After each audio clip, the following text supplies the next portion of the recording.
Hello, everyone. Today is Saturday, the 2nd of November, 2024.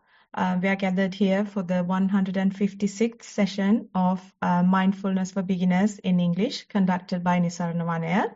I would warmly like to welcome Venerable Homagama Dhamma Kusala Thero for this session. And we would also like to welcome everyone who's joining via Zoom, Facebook live stream, and anyone who will be listening to us later.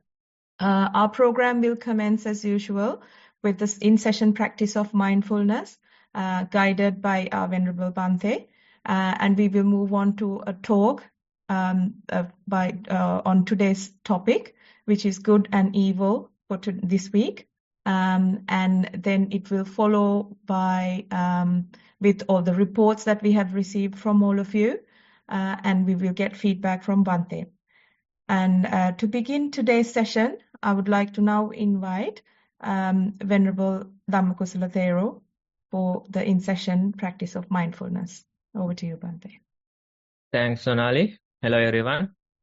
Today, to start the program, let's do a mindful sitting session. For this, you have to sit in a comfortable manner. You can turn on video if you feel like it. Once you are seated comfortably in a balanced manner, gently close your eyes. For a moment, notice the status of your mind.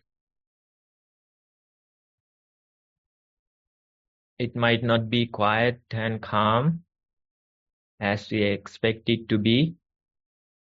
Sometimes our minds make a lot of noise. All we feel is chaos when we pay attention to it. That's fine. Whatever the status of your mind, it's fine. It could be calm and quiet. It could be noisy and all over the place. Simply notice the status of your mind. Simply be aware.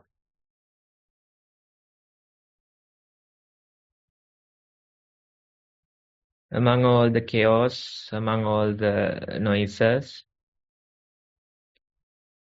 notice whether you can feel the breathing in your body.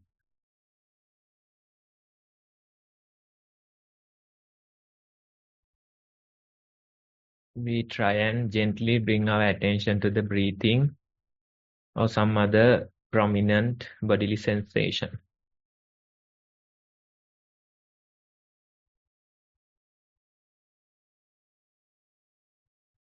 The breath goes in and it comes out.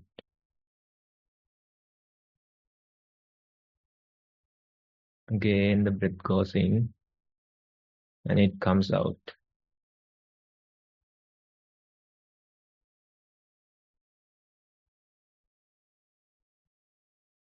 Time after time, we get distracted with various things like thoughts, memories, certain irritations in your body, or even sleepiness. We get distracted with these things. But among all these things, we have the ability to navigate back to the breathing sensations.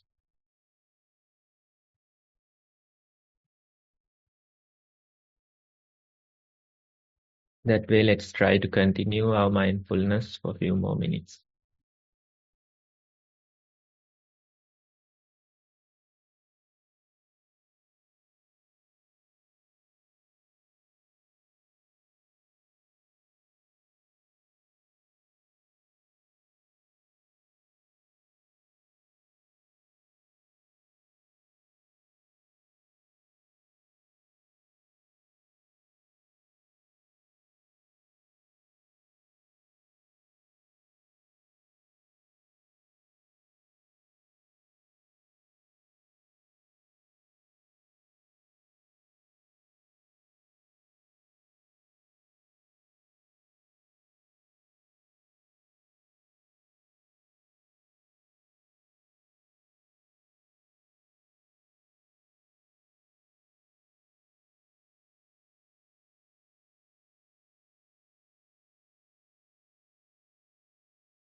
Okay, everyone, now you can open your eyes again.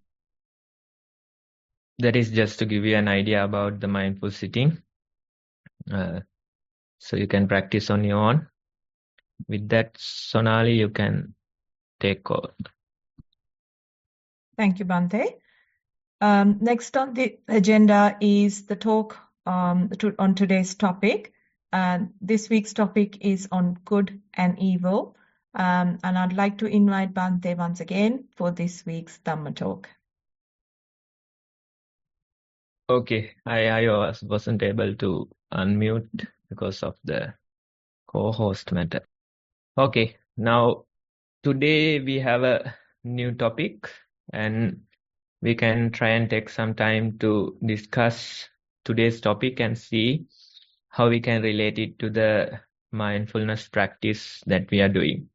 Now, when we think about our surroundings, we try to have certain things in a certain way. We expect people to behave in a certain way. This way, certain things we like, certain people we like. If there are things that we don't like, what we try to do is we try and change them. We don't like to accept those things that we don't like. We don't like to accept the qualities of other people that we don't like. Instead, what we do is we try and change them. We try to control situations. Let's say when it comes to certain situations, you try to control them. How to change those situations according to your wishes. Or maybe you even try and control other people, your family members, your friends.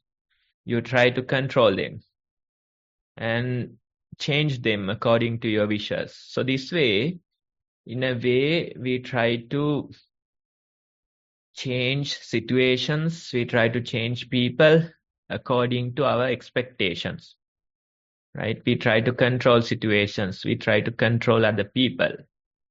Now, when it comes to controlling other people or situations, there's this funny thing that happens when you do it, right? It is called the paradox of control.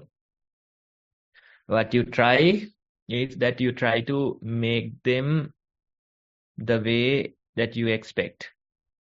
You try to change situations according to your expectations. You try to change people according to your expectations. But this theory or the paradox of control, it says the more you try to control, the more vulnerable you'll become. The situations, the people, more you try to control, more vulnerable you'll become for the changes, right? For example, let's say there's this person, his garden or his house is flooded. With every rainfall, the house is flooded. So this person trying to change the situation. He doesn't like the flooding. So he try and change the situations. He built a dam in order to stop the flooding, right? Temporarily, it works. When you build a dam, the water will retain there and the flooding will stop. But after a while, there's this huge downpour, huge rainstorm, and the entire dam got broken. And because of the dam was holding so much water, his entire house was destroyed. Because when the dam breaks, it comes with a huge force. A lot of water is released at once, right? So he tried to control the situation according to his expectations, but in return, he became even more vulnerable to those situations, right? So same goes for us as well. Same goes for our lives as well. This is called The paradox of control. The more you try to control things, the more vulnerable you'll become for the situation, right? Think about your life. Think about your expectations. What happens when you try to control situations in your life? What happens when you try to control people in your life? If you do it to a certain level, it might work. But if you try to control every situation, if you try to control all the aspects of other people, then you'll end up more and more frustrated. You'll have to give up your peace in return for you trying to control these people and the situations. So this is called paradox of control. The more you try to control, the more vulnerable you'll become for the situations, right? So that is the idea. That's what we are going to discuss. We have to understand we can control things into a certain level, but after that level, after a certain amount, you have to give up your control. Otherwise, when you try to control it 100%, when you try to make it perfect, in return, you'll have to give up your peace of mind. In return, you might trigger your own OCD, right? So this happens, right? So that's the very idea in today's talk. Let's say when it comes to mindfulness practice, even today's guided sitting, we try to practice, we try to be mindful. Usually, when we try mindfulness, when we try to practice, people expect the minds to be suddenly calm and quiet. They spend their entire life doing various things, enjoying. Suddenly they come to a monastery and they expect their minds to be calm and quiet. That in reality, that won't happen. So when you start practicing mindfulness, your mind might make even more noise. Your mind might go even more crazier than your usual status of mind. So that is natural. That is how it works. So among all the noises that mind makes, among all the chaos, you try to gently notice the breathing in your body. If it is mindful walking, you try to notice the sensations at your feet, the walking sensations. You have to be gentle with this process. If you try to calm your mind forcefully, if you try to be with the breath 100% of the time, it won't work. The paradox of control will apply into the same situation. You try to be calm in your meditation, but when you try it too much, as a result, you will become more and more chaotic in your mind. You try to be with the breathing 100%, and as a result, your mind get more and more distracted. So this happens, right? So you have to find your proper control in the practice. That is the very idea of mindfulness practice.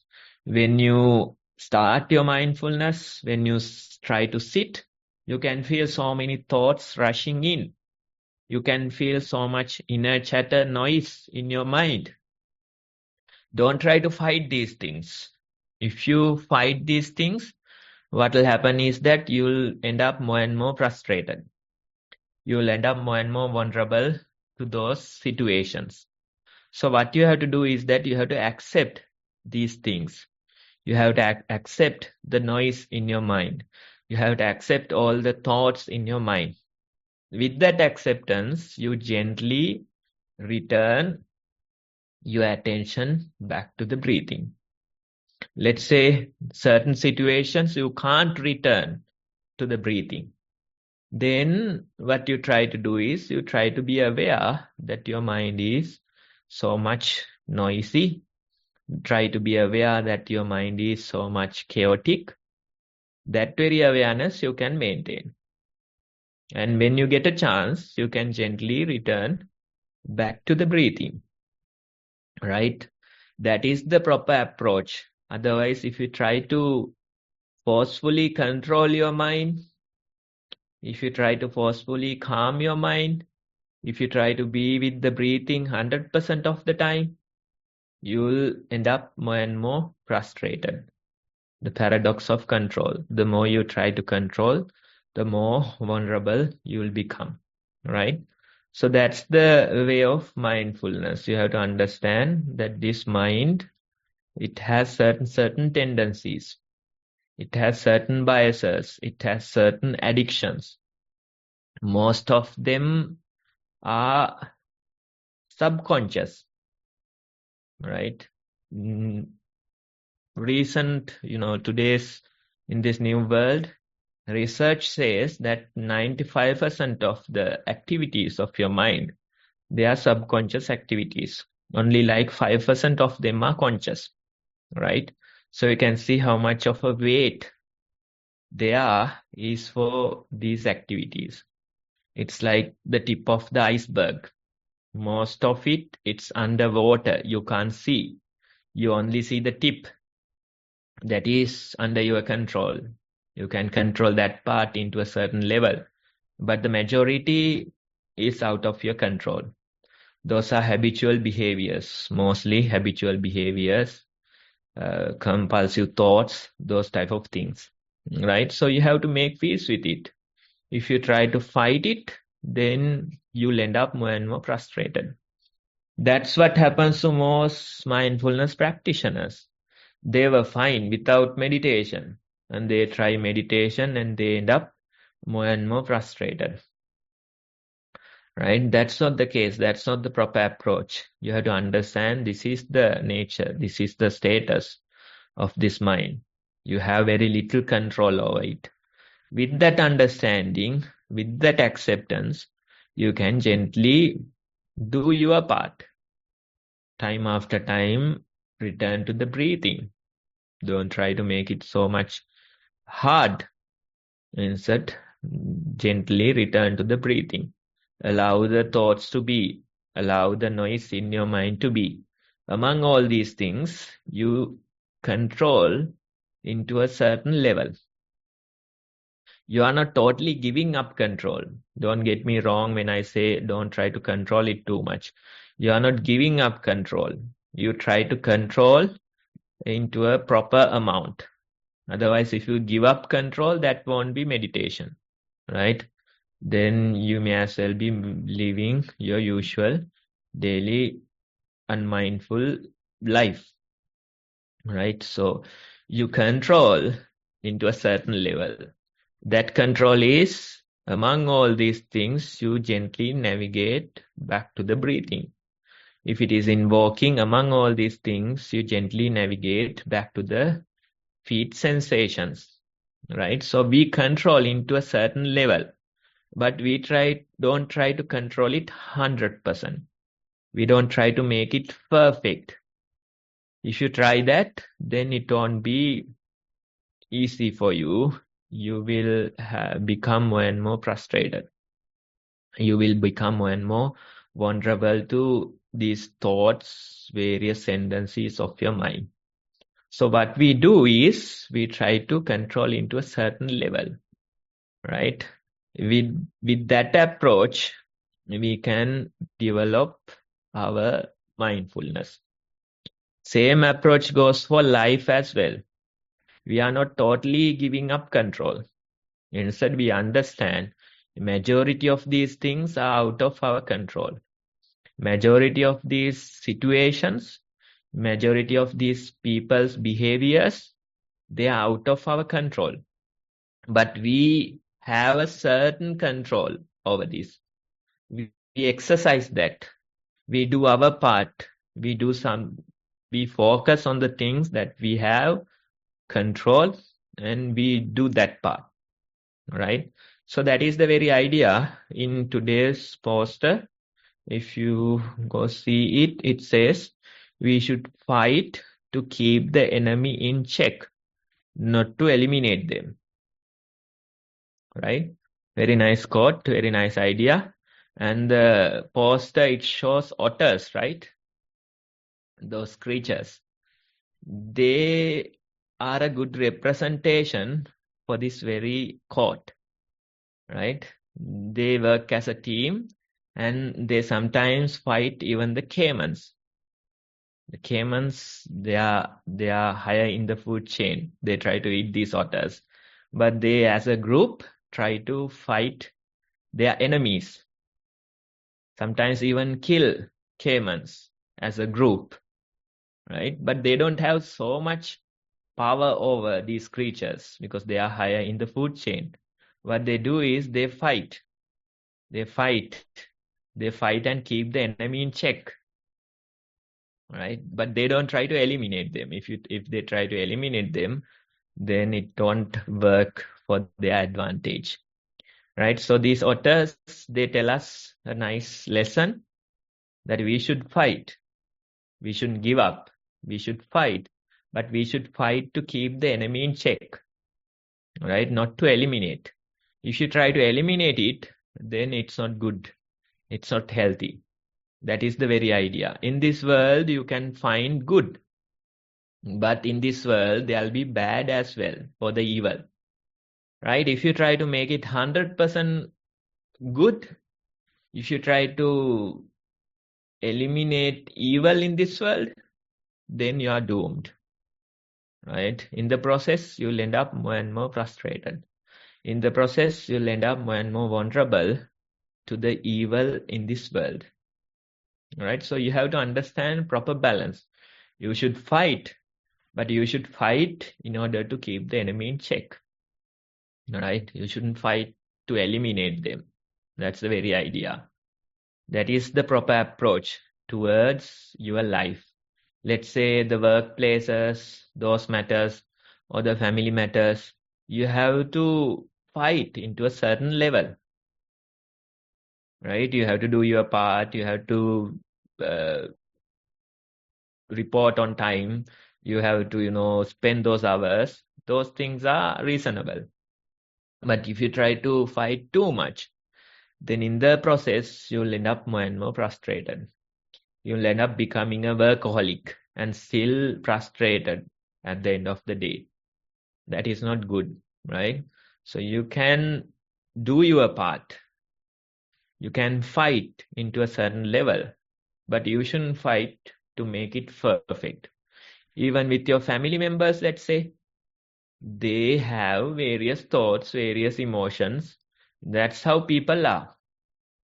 It doesn't matter that they are your family members. They are people, right? People have various tendencies, various thoughts, emotions. That is the nature of humans, right? So you have to maybe teach them if they are children. You have to show them guidance, proper path. You have to show them.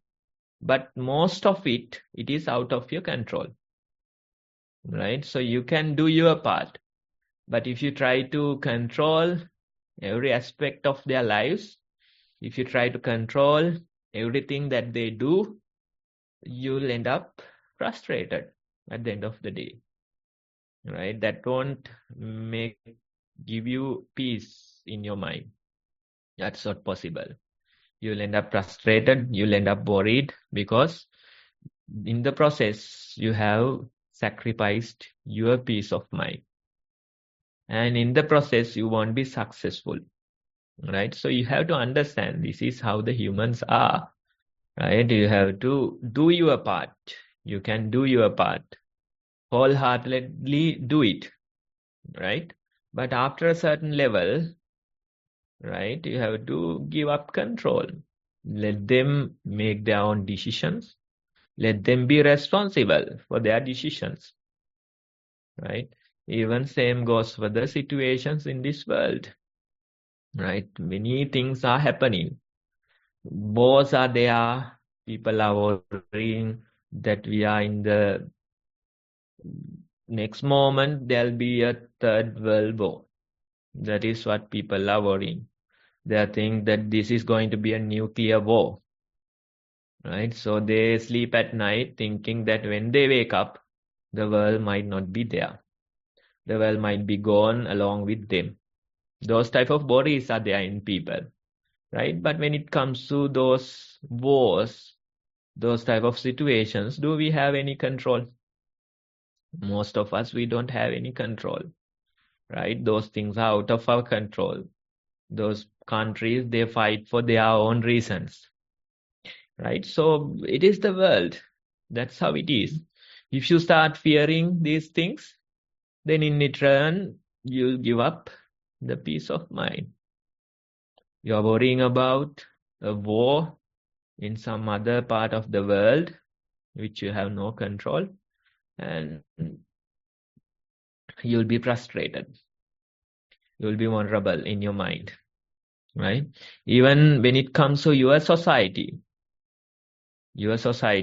crime is there, right? So always there's a possibility that something might happen to one of your dear friends or maybe a family member. Something might happen, right? So you can do your part. You can give them proper guidance. You can protect them when it is necessary, right? You can teach them how to be safe in different situations. All those things you can do. But at a certain point, you have to give up control. If you try to follow them day and night, if you try to keep them 100% safe, it's not possible, right? So that type of a world we are living in, right? So you have to understand, we should fight. We are not giving up. We should fight, but we should fight in order to keep the enemy in check, not to eliminate them. If you try to fight and eliminate them, it's not going to work. It's not going to work. Same goes for your body or mind as well. Let's say in your body, there might be certain pains, aches, certain illnesses, right? Some people, they try to be 100% healthy. Health is a tricky word when it comes to our body. Can we be healthy? That's a problem that we have to ask. But anyway, they try to, be 100% healthy, right? They try to get rid of all the pains, aches in their bodies. They consult doctors for every little thing, right? That way we approach. We try to make our body 100% healthy.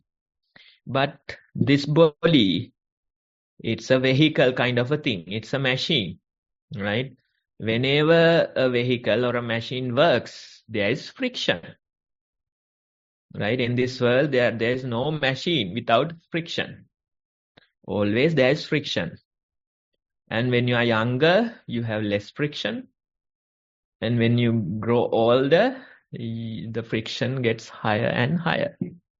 And they say old age is a tiredness that no amount of sleep will get rid of. That is how they define old age. You have to grow old and see. It says that old age is a tiredness that no amount of sleep will get rid of. Right? So when you grow old, the body becomes weak, the joints, they become fragile. In return, you feel more and more friction. So if you start fighting this friction in your body, it won't work. When you function with this body, certain insects, certain poisonous creatures, they attack you, right? You feel pain. And when you go here and there, sometimes bruises, sometimes wounds, they happen, right? You can't get rid of those things, right? So you can maintain a certain level of health.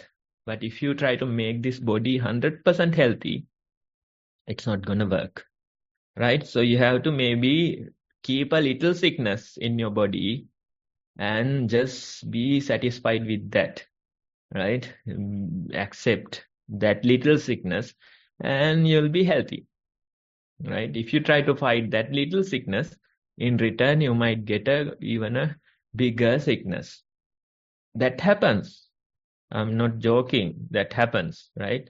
There was this person, especially these things happen to monks because they get all the free offerings to, do health checks. And some people, they come and offer full body scans, those type of things, right? So if you go and do a full body scan, what will happen? right? You can find tiny, some wrong thing. You can find, of course, right? Do a full body scan on anybody. You will find certain defects.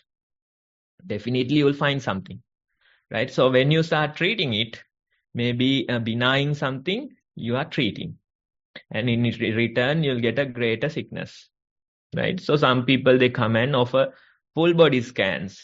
Tell them no, right? No, I have no issue, so I am not gonna do it, right? They come and try to check your pressure or diabetes. Those things they offer to check. As long as you don't check, you don't have a sickness, right? So that type of approach is better, because if you start trying to make this 100% healthy, you will not hear the end of it, right? So you start, maybe it's better to have little friction, certain small sickness you might have to accept in this body. Don't try to get rid of this, just let it be. And in return, you'll be gifted health, right? But if you try to fight that little thing, maybe after a while you get a bigger sickness. That happens. Certain rashes, certain things are there in this body. So let them be. If you try to cure it, then what happens is that returns in a different form or a shape, right? So always there is a balance. Even when it comes to this body chemistry, there's a balance. If you try to get rid of that balance, what will happen? In return, you'll become more and more vulnerable, right? So that is there. Even same goes for your mind as well. Most of the practitioners, they think and they try to get rid of defilements. And they say this is the aim of the practice, making this mind pure, getting rid of all the defilements. That's how they approach it. And when I say don't try to get rid of all the defilements, they will fight me. They will say that's not the way, Bhante. We have to get rid of all the defilements. That is how we can develop our practice. But if you try to, get rid of all the defilements, in return, you'll become more and more vulnerable to the defilements. So what you have to do is, you have to find peace in these defilements, let them be, but don't try to feed them, and don't try to give control of your life to those defilements, right? But we are not trying to get rid of them. We are fighting. We are fighting a good fight in our practice, but we are not fighting to eliminate all those things, right? That is the proper way. That is the proper approach. In your mind, the thoughts will be there. As long as you have a mind, you'll have thoughts. As long as you have a mind, you'll have emotions, right? So don't try to get rid of them. Instead, just let the thoughts be. Make peace with those thoughts. And among those thoughts, don't try to, indulge in them. Don't try to fuel those thoughts. Instead, gently return back to the breathing. At least maintain your mindfulness without fueling them. That is the good fight that we are fighting, right? But we are not fighting to eliminate those thoughts. If you start that fight, then you won't win, right? So that's the proper approach. Now, when it comes to this, there's this very nice quote from Suzuki Roshi. He says that keep the front door and the back door of your house open. Keep it open, right? Let the things come from the front door and go out of the back door. Let the things come from the back door and go out of the front door, right? He's giving this analogy to our mind. But don't try to serve them tea, right? So allow thoughts to come and go as they wish, but don't try to serve them tea, right? If you start serving them tea, what happens? You are indulging in these thoughts. You are fueling them more and more, right? If you start fighting all the thoughts, then you'll end up more and more vulnerable, frustrated. Right? So this proper balance you have to understand. As long as you have a mind, you'll have thoughts. As long as you have a mind, you'll have those emotions. Don't try to fight them. Right? Just accept that they are there. Among these things, how can I be mindful? That is your challenge. That is the good fight that you are fighting. Right? That's the way. Even as a human, you'll have certain faults. Most people, especially when they start practicing, especially when they become, practitioners, they start cursing themselves. Whatever the small mishap, whatever the small error that they make, they curse themselves, right? They think about precepts, morality. They think that I have to protect these things. Try and protect it. But if something is broken, then in the teachings, there's a way to purify yourself. You acknowledge that I have made this mistake, and with that acknowledgement, you are purified. It's like a confession, right? In Christianity, the idea of confessions, right? You go, you tell Father, bless me, Father, I have sinned, right? You do a confession, and when you come out, you are forgiven. Whatever the thing that you say, according to the instructions, you do something, and you are forgiven, right? It's important that we forgive ourselves.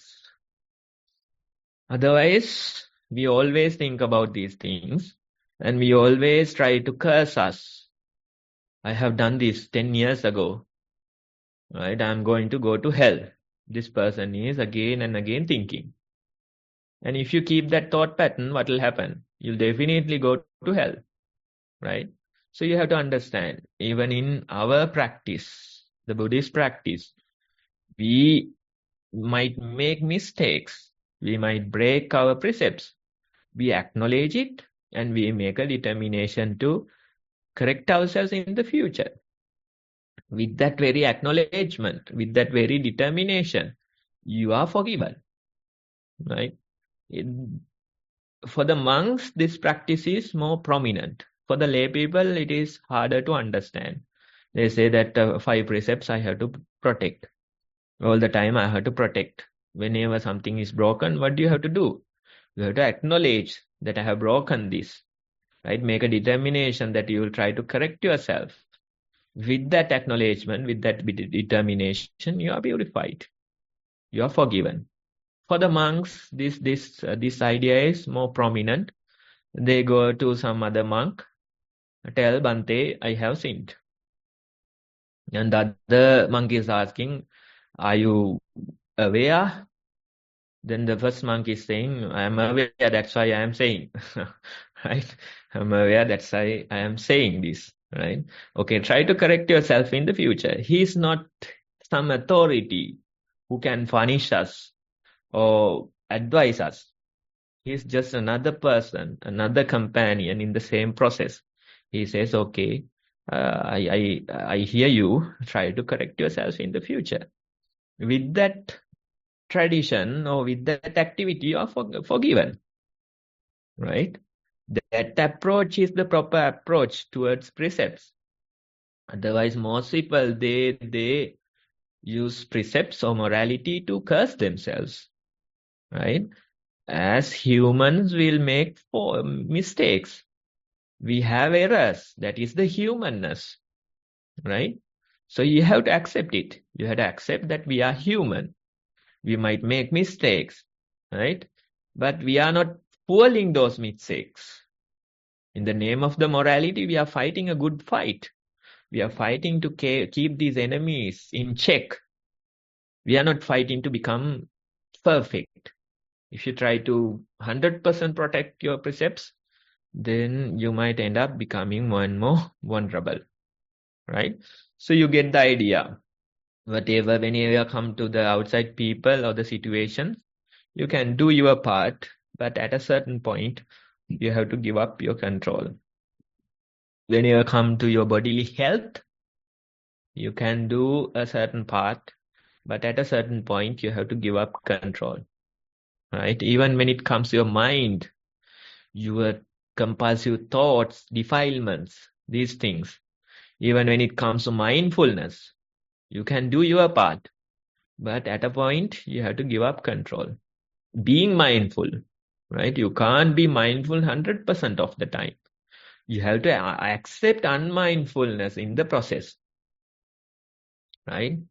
It is one of the important things in the practice. Accepting unmindfulness. In the name of light, we accept darkness. Light represent good or the mindfulness. Dark represent bad or the evil, unmindfulness, right? So in the name of light, we have to accept darkness.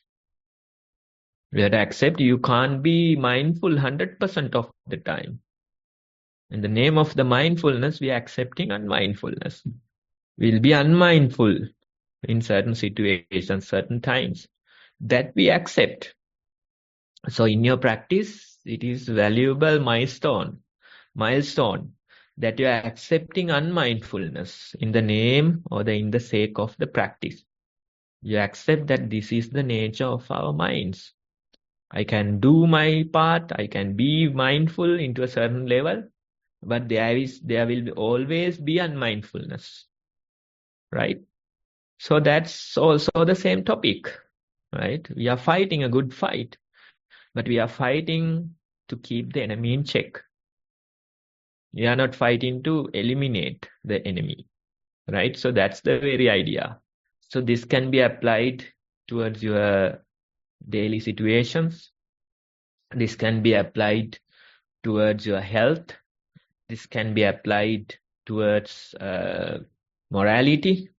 This can be applied towards your practice as well, right? Whatever the situations, this idea will tell us that we should fight. We should fight a good fight, but we are fighting to keep the enemy in check, right? Not to eliminate. If you try to make it 100%, if you try to eliminate it in the process, you'll become more and more vulnerable to these things. So that's the idea for today. Thank you for listening. Thank you, Bante. So next in the agenda is our Q&A session and our reports reading.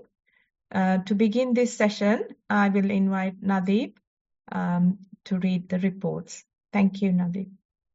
Thanks, Sonali. Would you be able to share that? Should we present the instruction beforehand or is it after the reports? It's before. I will share the screen now. Thank you, Sonali. Just before presenting the report, I would like to share the instruction, whoever endeavoring to start the mindfulness practice. There is a beginner's guide. 2 videos have been produced with the assistance of venerable monks from the Nissarana Vanaya. One for mindful walking and the other one is for mindful sitting. So give a good watch to those 2 videos and grasp the basics, because it's very important understand the basics of those practice. Once you watch those videos, most important thing is to start your practice. Start with a small amount of time, either early in the morning or before you go to the bed. For example, start your practice with 5 minutes of mindful walking, which follows the mindful sitting. Then continue your practice for about a week while gradually increasing your amount of time spent on each practice, mindful walking and mindful sitting. Once you complete your total practice for about 2 hours in a week, you could send us a report including your experiences. So it is again very important mentioning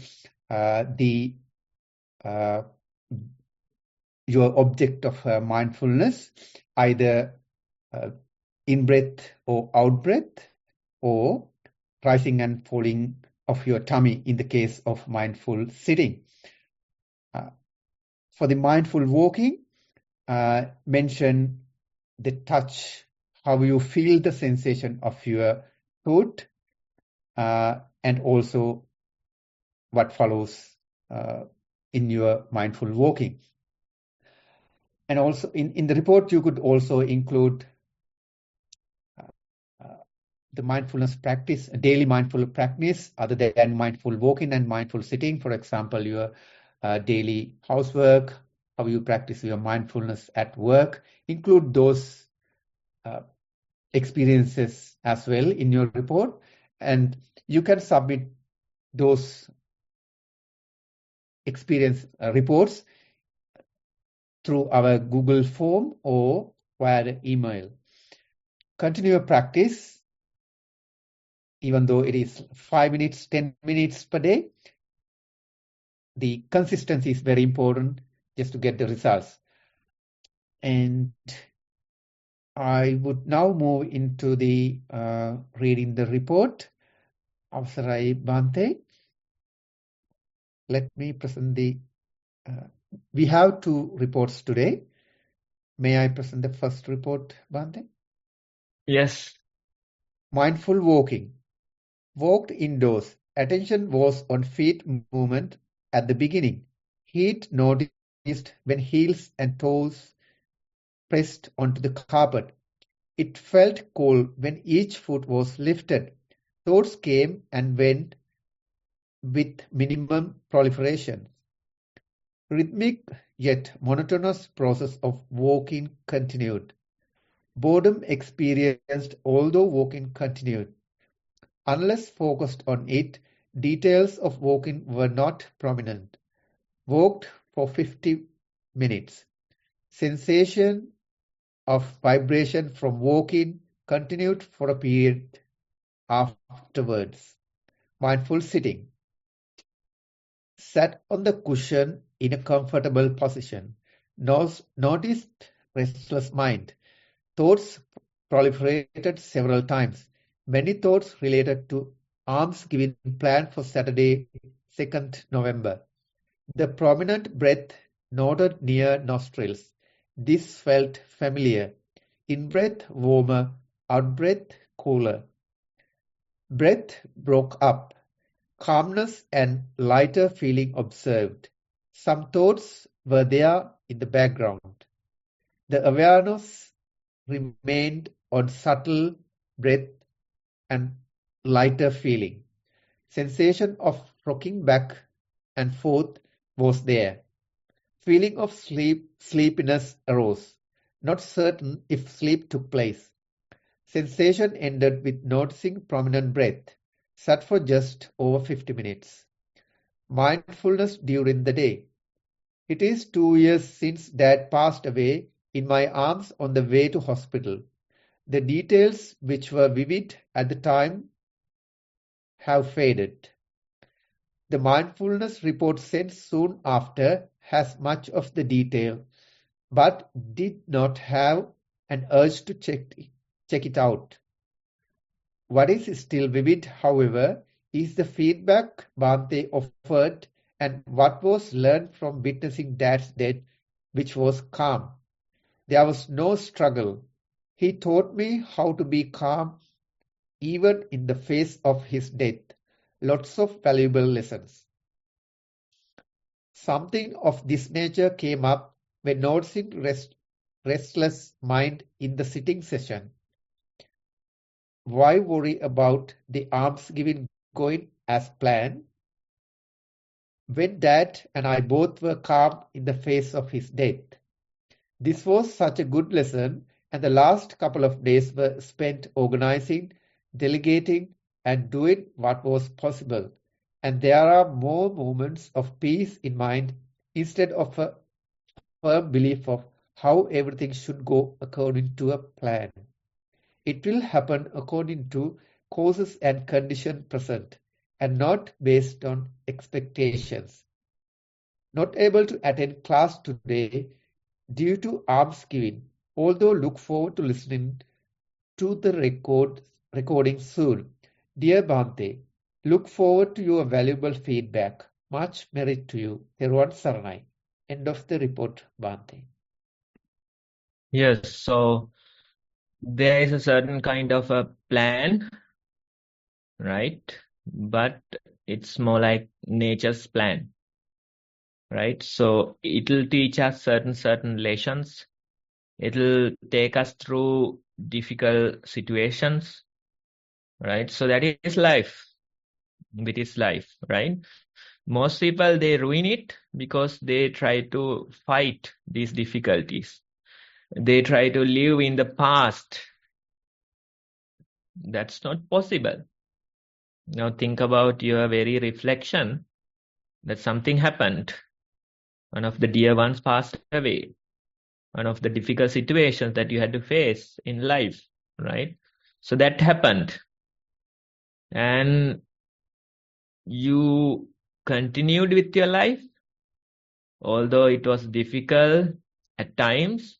Now, after a certain period, you feel that those memories, those emotions, they are not so vivid. They have faded away, right? So that is the life. We don't have to go and, revisit those memories. We don't have to go and read all things, right? Most people, what they do is that they don't let go. They try to revisit these things. If you have a urge to revisit, then it's fine.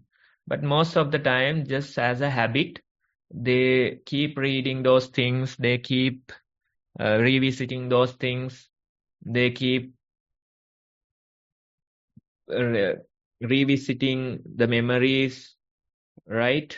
And sometimes they keep diaries and read every day. So those things are not good because you have to allow this life to continue. Naturally, in the process, these things will be faded away. Certain things remain in your memory, certain lessons remain in your memory, then they are fine, right? But allow things to fade away, allow things to change, right? There's a plan, but it's more like nature's plan, right? We plan into a certain level. We too plan. According to today's topic, we plan, but we are not planning to control 100% of life. We do a certain planning, things work out according to the plan. Sometimes, most of the time, it goes according to nature's plan, right? So that balance you have to understand. These things, though they are difficult, they teach us lessons, right? If we accept those situations, though it is difficult, if we somehow summon the courage and go through those situations, we will learn the lesson the life or the nature is trying to teach us. If we keep fighting, if we keep resisting, suppressing, then it won't happen, right? So you have to understand this process. In your report, we can feel that you have understood, accepted it a lot. That is good, which is a good sign, right? Sometimes you become busy, you can't attend, you have to do your things. That's life. That's life, right? Somehow keep on navigating this, right? Keep on fighting a good fight, right? So that's the very idea. That's the very approach that we have to take, right? In future also, such lessons will come. Difficult situations you may have to face. And when they appear, though it is difficult in the short term, you can keep this lesson in your mind. Know that it will become better with time. It will fade away with time and it will teach you a new lesson, right? So that's the very idea. Okay, so thank you for sharing. Make sure that you face life with this attitude. Thanks. Much merit, Bhante. Let me present the second report. Theruvan Saranai Bhante. Last 2 weeks, I had to face unexpected changes Meanwhile, there were no time for attending Zoom sessions or write Kamatahan report or sit for Parayanka. Even without those, things kept taking place and didn't feel hugely as I miss any of them. One after other things keep taking place in short time. How the courage came to face all without shaking like before was surprising. It was like a dream. I had to change the annex. My nearest relative passed away. I had to meet so many relations at once. Within brackets, I live alone and it was so many years without any of contacts due to some reasons. End of the brackets. Sometime with the loss of the relative, a fear which was deep down arose. From childhood, there was a fear of seeing ghosts. As I live alone, this time it was a bit challenging. Sometimes experience was like things fade and it's like some distance those happen. Anyhow, I was asked by relations to not to stay alone, but the feeling of being alone as much as possible needed to recharge me. Accepting the fear and facing it was the solution arose. Stayed alone in night to face the fear. So several days went with very less sleep and somewhat tiring. As fading thought time to time, as that died one may appear. No urge was to close eyes, kept listening things till morning comes and sometime very short naps. Thoughts were not clear, but blur. After several days of facing the fear, it reduced, even though name it as fear, it also shattering. And that situation there in far distance without a label in blur mode. When I had to meet relations, much talks than early. It was tiring in a small level. It is like not rejecting the incident, but the lesson was to finding the balance. As I couldn't ignore who depends on support due to departure of relative, I had to appear for them. But to recharge myself, still keep space for being alone. After all, found that there is no interest to be with relatives in long run, as what they show and insight altogether seems not telling. Sensing their ways is still learning the balance. Keep moving without knowing where it takes. After all, this was clear. With the mindful practice, there is something developed. It is prepared mindset. Like anything can take next moment, but there is presentation to face it. If no such mindful practice, don't know how can any face all at once. So thank you so much, Bante, for your guidance and support. Within brackets, but no words will be enough to thank. End of the brackets. Anyhow, thanks all, including all Bantes, including the chief Bante, and who contribute to guide us in Nissarana Vanaya. Same time, thank all who contribute to have Zoom meetings. Thero Saranai Bante. End of the report, Bante.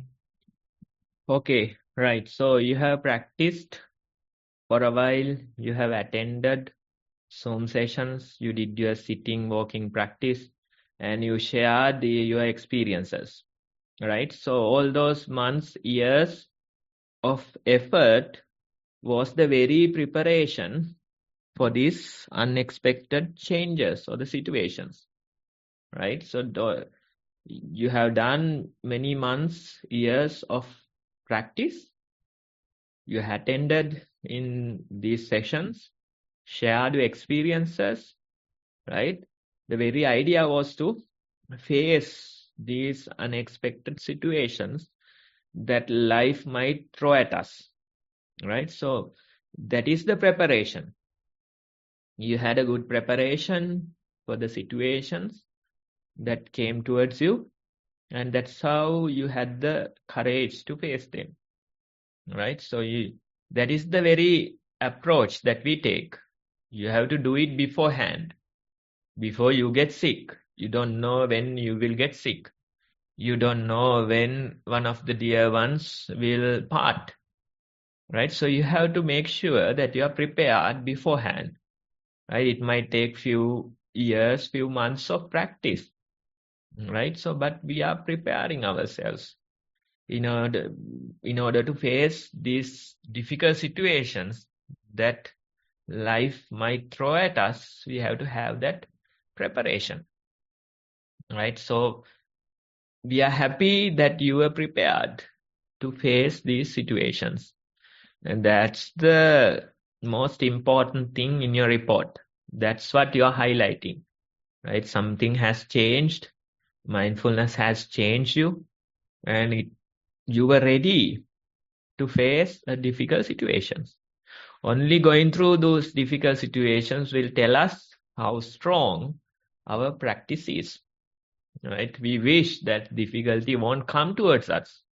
But when we go through difficult situations, then only we will know that how strong our practice is, right? So we are happy that you faced those situations with courage, especially face your fears.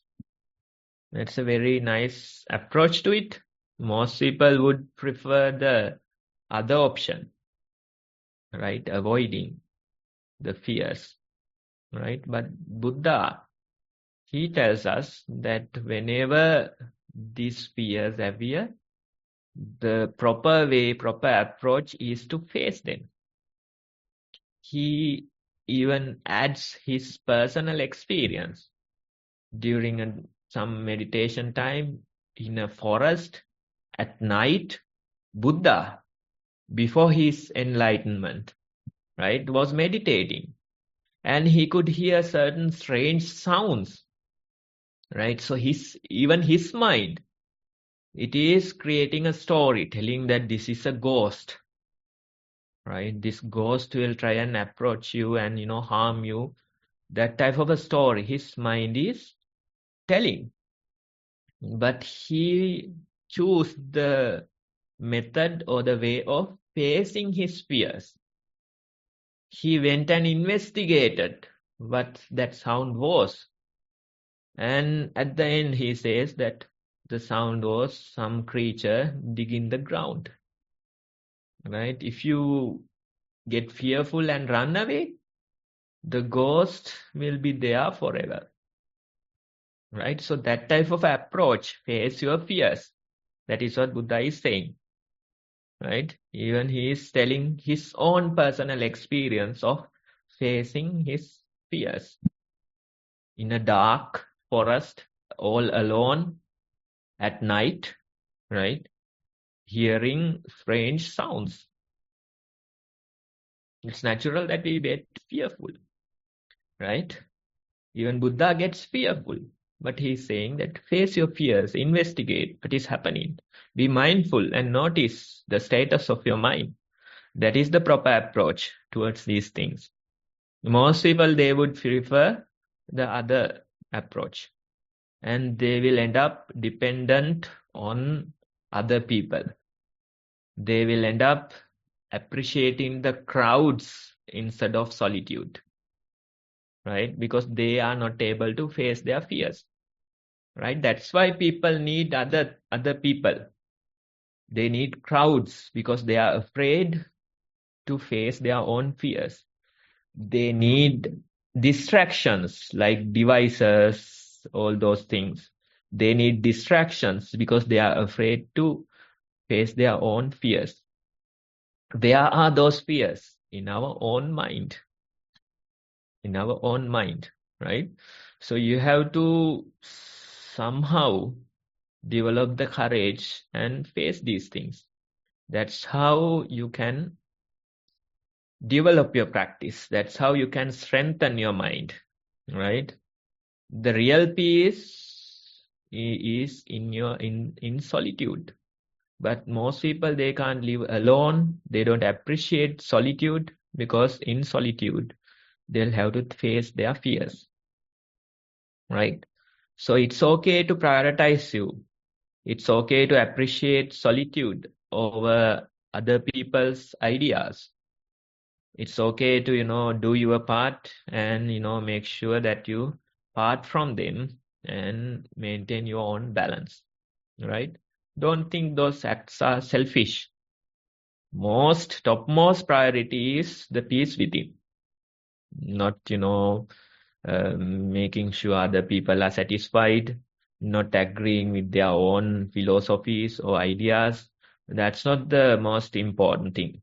The top priority is your own peace of mind. That is the top priority. So whatever you have to do for that, you do, right? Even a yogi's life is a dedicated life for one's own peace. People say that is selfish. Even when it comes to a monk's life, people say that's a selfish life. They have given up responsibilities. They went and, appreciated solitude. They don't care about their parents. That type of a blaming comes from the society. But making oneself peaceful, making one's peace of mind the top priority, is it selfish? That's the question that you have to ask, right? That's the question that you have to ask. In Buddha's words, that's the most unselfish thing that you can do, right? Finding one's own peace of mind, right? So don't think that it is not good. Don't think that you are prioritizing yourself. You should prioritize yourself. You should prioritize your own peace of mind. That is the proper approach, right? So face your fears, take your own time, do it at your own pace, right? You might have to take it slow, like exposure therapy. You might have to do it step by step. But you have the courage, you have developed through the practice, you have developed the courage. This is high time that we do it, right? Even living a lonely life, like living alone as a monk, you have to experience certain difficulties, right? You can't have somebody to support you all the time. That's not possible, right? Whatever the thoughts, emotions, you have to face all alone, right?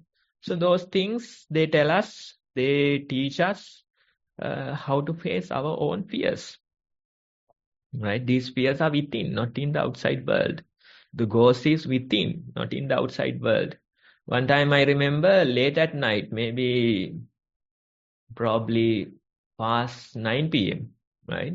And there was this rain approaching us, not us, rain approaching me. And I was walking through some less popular path, right? Not many people go through that path, especially at night. So I was taking a shortcut and coming, right? And you can hear the sound of the wind, and suddenly lightning appeared. The entire forest was lit, right?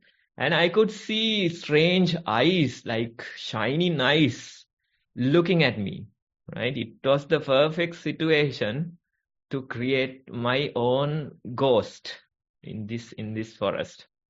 But I felt fear. I felt that it was a strange situation, like, everything was dark, suddenly lightning appears. Entire forest was lit for a split second, and you could see strange eyes looking at you.